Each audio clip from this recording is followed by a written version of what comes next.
Test fire, as Joel said, went relatively well. It was within norm. As we moved around the corner and up to I, you'll notice that you're kind of in a draw there between two dunes, much like here. And you'll see this as we go down, and I'll point it out. But in these low areas here, we get these frost pockets that develop. We get repeated frost in the spring that kill back the scrub oak. Then they have a lot more grasses and wildflowers down in there. And this was dormant season, so we had a lot more dry cured fine dead fuel. We had prairie grasses and wildflowers around that point, around heading up the slope to point I. As we moved through there, we had to slow down considerably because we had several spots in those fuels. We had grassy fine dead fuel in the unit and immediately outside the unit. And that wasn't unexpected necessarily. We were in that draw. You had radiative heating, preheating all those fuels as we moved along, plus little embers that would come up, pieces of grass. I think we had between 3 and 5 spots. None of them were bigger than a garbage can size lid. But in hindsight, red flag scenario, right, multiple spots outside the unit. But they were all right, in the more or less in or immediately adjacent to the fire break. So we moved up here to J, and that went relatively well, and the fire behavior was well within what we would normally see. Prevailing winds were west-northwest coming at us like this. From that direction, plume of smoke was rising several hundred feet and moving on. All in all, the fire behavior, smoke behavior was within what we had grown accustomed to seeing in these fuels in the dormant season. I was here, the north line was well behind me, so I was well ahead of him. Moved through this, backing fire went well. Plume of smoke going up. With this draw here, you would occasionally get a little eddying of smoke, kind of that residual low smoke. The main plume was still going up and out, but you would get residual smoke. And we had a crew member on the line that day who was on the nozzle, who was an older gentleman, and he was getting smoke. The smoke was pretty light at that point. And I didn't really know this the first time he did it. The second time I did, he was leaving the nozzle and backing off and getting out of the smoke to clear his lungs, and then he'd come back, and in the meantime the person in the engine would be outside the cab ready to apparently use the nozzle if need be.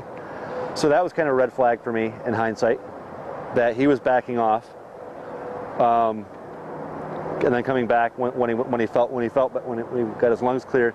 So we moved along with igniter, first water, holding person, then the engine, and I had the engine behind the igniter, assuming that if we got a spot, it would be immediately adjacent to the line, and the engine would be here to deal with that. At the time, all we had on that engine, it's kind of a standard Type 7 engine, but all we had was the booster line. We didn't have any hose packs, any accordion, or anything else that would help us get to reach out there. So as we moved along, backing fire had moved into that clump of pitch pine there.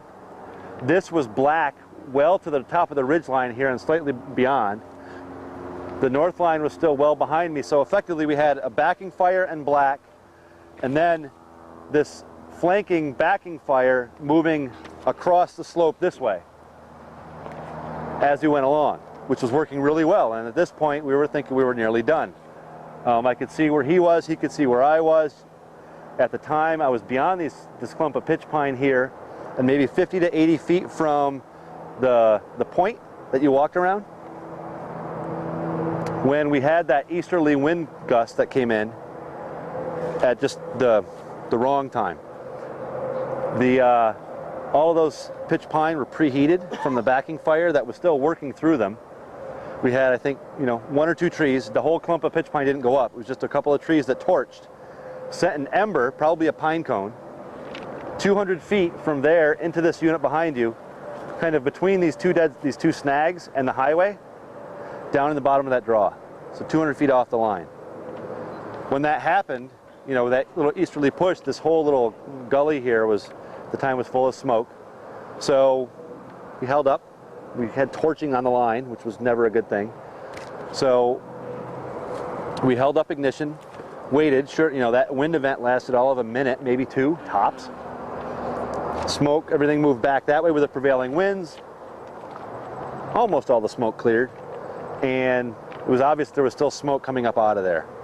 At that time, my first holding person, then we realized there was smoke coming out of there before we could communicate anything, took off, bushwhacking through the thick scrub oak, which was a no-no even then, You know, it was a tall, heavy, thick tangle.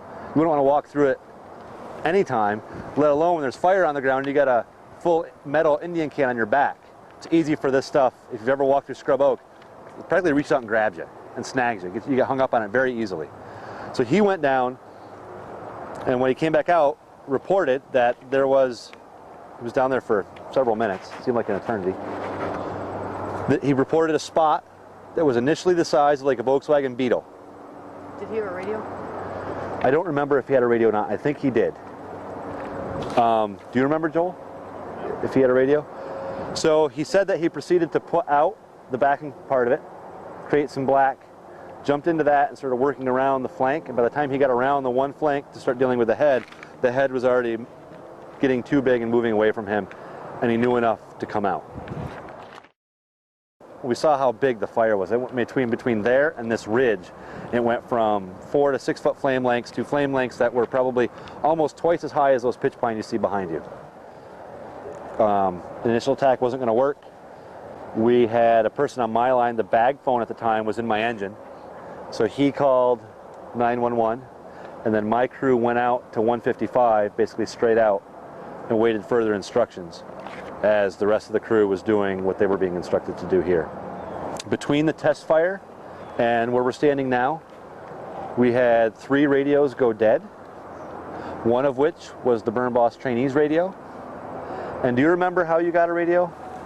Because you had one again. Yeah. I assume you swapped out with somebody. With somebody, but it took Okay. a while. I think that's what happened. And at the time, you know, radios were expensive. We were still gearing up. Initially, it used to be the Burn Boss and the line bosses would have radios, the smoke spotter would have a radio, and the weather person would have a radio. And then as the program grew, and we had a little more money, we bought more radios, but we didn't have replacement batteries. There wasn't a replacement, you know, on you. Now, everybody on crew has a radio, and all of those key people, at least, and now we have enough batteries that a lot of extra people have extra batteries, but all those key people, the Burn Boss, the line bosses, weather, smoke, always carry an extra battery that's been fully charged in their chest pack. The last couple of days we've been talking a lot about weak signals, we've been calling them red flags. In retrospect, can you think of any things that you might have picked up on that would have warned you that this was going to happen that you didn't react to? Not you specifically, but the whole party. Yeah, there were a number of things. I and several other people that day, you know, it came up in the AAR. I don't know if you've ever been on a burn, you wake up in the morning or anything, any kind of thing, you're going to a wedding or anything. You just wake up and you're like, you know, you get that weird feeling like, you know, today's not going to be a good day. That was that feeling that I had, and I couldn't put my finger on it. And apparently there were several other crew people that day as well. They said, you know, they were relatively new, so they, you know, compared to Joel, Chris, and I figured, well, what do I know? I'm new. So they didn't speak up. I didn't speak up because I didn't have anything specific. There wasn't like, okay, you know, the engine's not working, or the engine's not working, we don't have smoke signs, it took an extra 2 hours to set up. It wasn't like, you know, just strange feeling, like just feel off is what I remember from that day. And other people mentioned it as well. So in hindsight, and now in our briefings, we ask people, you know, is there anybody that does not want to participate, that wants to decline participation? And then, you know, we might have tried to get them to pinpoint specifically. Today, we'd really evaluate that differently.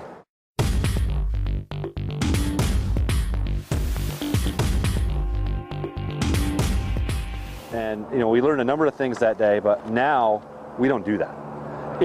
If we aren't able to get in here within 5 years, we'll assess it. If it's too tall, too dense, we won't light a match until the whole thing has been mowed again with a hydro axe. And actually, we've went through a pretty big paradigm shift in just how we burn here.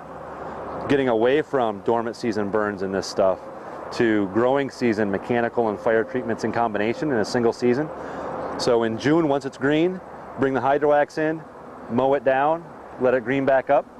Then we've got all that fuel now on the ground, and we've got live fuel moisture a month later, and then we put fire on the ground. We end up with a relatively intense, moderately intense, but highly severe fire that moves very slowly, and we're meeting ecological objectives like we never did before, but also we've got fire that's actually manageable.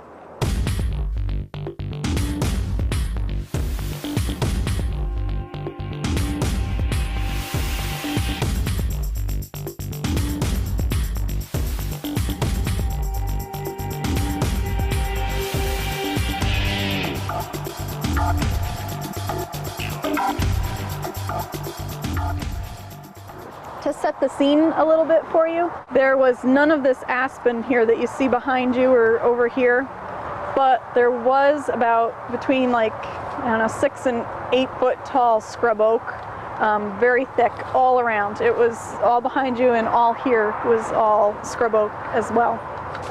So I'm gonna pick up the story, back up where you guys were with Neil at that location, about 5 to 10 minutes before the wind event and spot happened. And at that point in time, about 5 or 10 minutes before that occurred, my radio went dead. I was concerned about it, but I wasn't overly concerned about it for a couple of reasons. One reason was we didn't have enough radios back then to always give a radio to a crew member. So I had been on burns before where I didn't have a radio, and you just team up with somebody else. So I communicated to Neil that my radio had died, and I just, you know, notified the person next to me that my radio was dead and I'd need to get communication from them. The other reason why I wasn't overly concerned about it at the time was we were just a couple of minutes from being done. We were getting ready to tie it off and then we'd be finished for the day, and I didn't have to worry about it because it was only a couple more minutes. So that's another reason why I wasn't overly concerned about it. So go ahead 10 minutes after the spot occurred.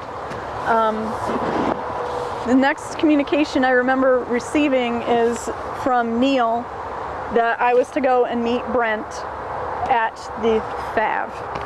And I'll talk a little bit more about that in a second. At the FAV, I'll talk. Yep. So I remember, the next thing I remember thinking is, well, maybe I should turn around and go back and grab a drip torch. But then I didn't know why I was going to meet Brent. I didn't know what we were going to be doing. I figured,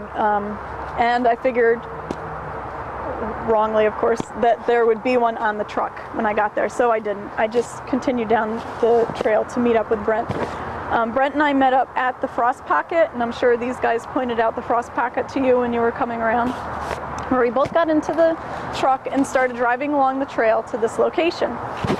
I remember as we're driving in the truck, I remember saying to Brent, so what are we gonna do when we get there? And what I heard Brent say was, we're gonna stop it. What he probably said to me was, we're gonna assess whether we can stop it. But in my mind, I heard, we're gonna stop it. So I'm under the mindset that once we get there, we're gonna have to stop this thing coming over the hill. So Brent and I continue in the truck, and we continue to this location right here. And we park the truck facing this way. Now, the FAV was called that, it's short for Fast Attack Vehicle. It was a 1975 or 76 Army surplus vehicle. It was hard to start. Once you got it started, we usually kept it running, but it was a catch-22 because if you kept it running, it sometimes overheated when you had it running that long. And it had a slip-on unit on the back, and usually we kept extra tools in it and stuff like that. During this burn, there was no extra drip torches on it, which now is standard procedure for us to keep extra drip torches on the trucks. Whether that would have helped us or not, who knows, but there wasn't any on it. So Brent and I ended up stopping at this location. We got out of the truck. We, I believe at that time, started the slip-on unit just to have it running.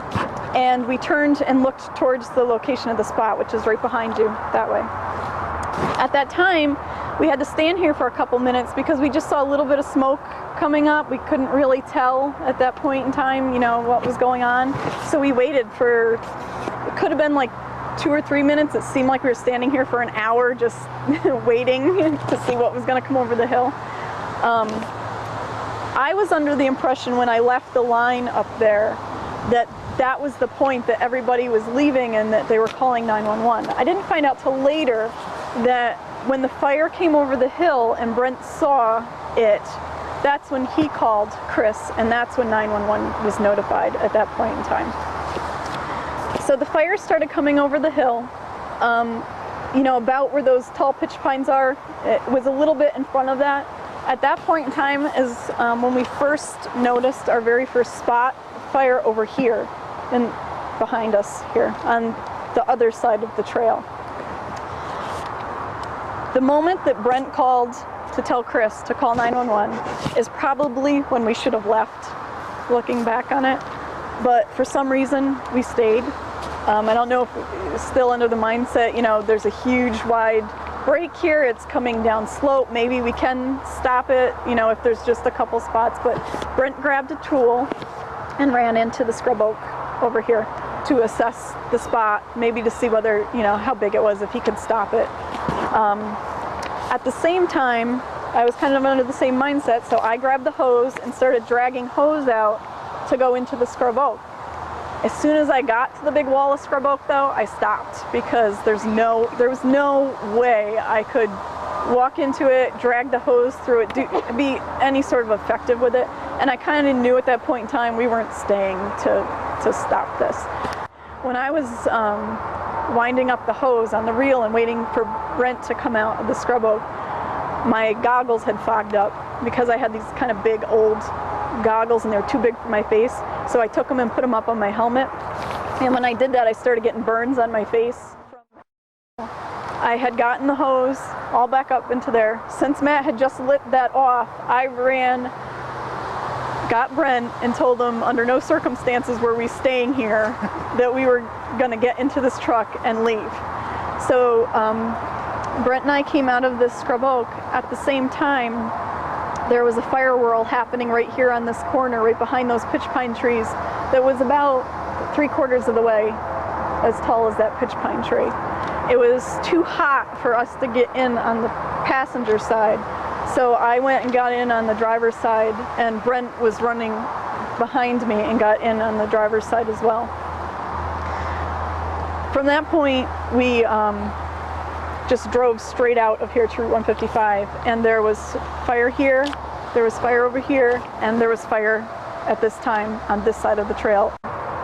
We didn't know when we got up to that bend what was happening beyond our vision, you know, so kind of thinking about, well, what do we do if there's a crew standing in the middle of the trail, because we were driving out of here pretty much as fast as we could.